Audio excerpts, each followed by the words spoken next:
Malupe kilok maake gang kalme yot kum dano motok to Ebola kumedongi romagen pier rio wia dek ke medo ki cases ario makichoe gi manyien ni la lok madit maloy lok la lok madit mi gang mi la lok madit hi gang kalme yot kum Emmanuel Ainebiona u moko chiek man kun wajani namba polo tuo benetie kamete mot makumbedi watikelo tuo maromagen pier dek wia bichiel. Latest situation reports indicate that we have cumulative 36 cases of Ebola, of which 18 are confirmed and other 18 are probable.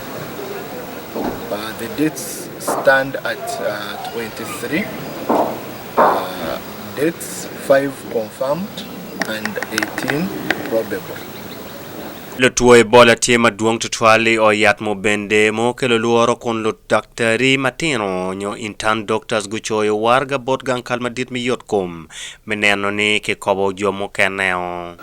From interns at Mubende, they are requesting the Director General to see whether they can be allocated to other internship places, and this we acknowledge, and they will have a response, but this is occasioned due to largely fear.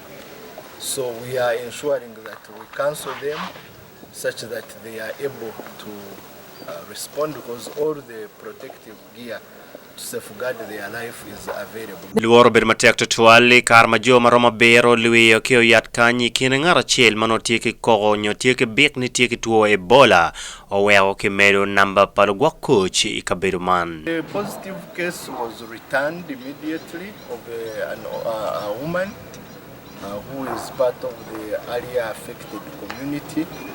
The others tested negative, but this is due to fear.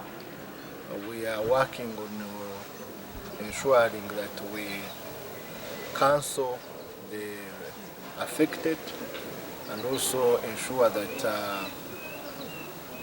they have all the necessary security measures to ensure that there are no escapes. Aino meteki loke kun wajani komo karo ni tuo Ebola no o Kampala petie logada ento bene mogo ni dago ma chiel tiemu kuono rueny kitika neno sample mamege kaneno ada ka eno to kituo Ebola. We have a lot of measures and we expect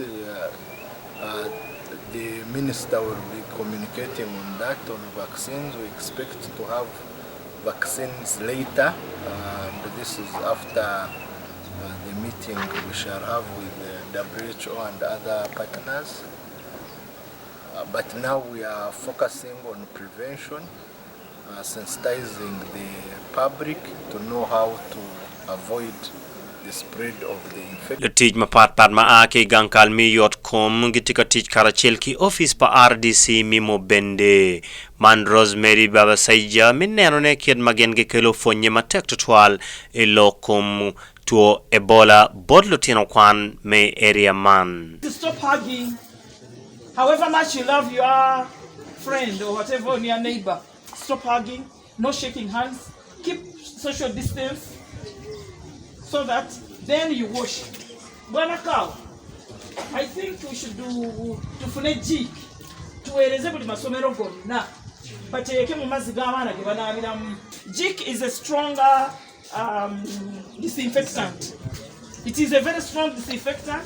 Muli bateekamu amazzi ne kasabuni naye n'oteekamu ne jik. Makono wel tuo tika wote mete gankal mi yot komo wajigen gitia tera meneno kid magira malweny kwede ikum tuo man ijang piny mat pat me lobo man. Gen beno kati mineni fonye lok mati migwake kum tuo man no cherbora nywali Uganda weng. Pilonge ya mwichunyi wan Lwor TV, Isaac Lubega gen ki Pat Robert Larubi, Mubende District.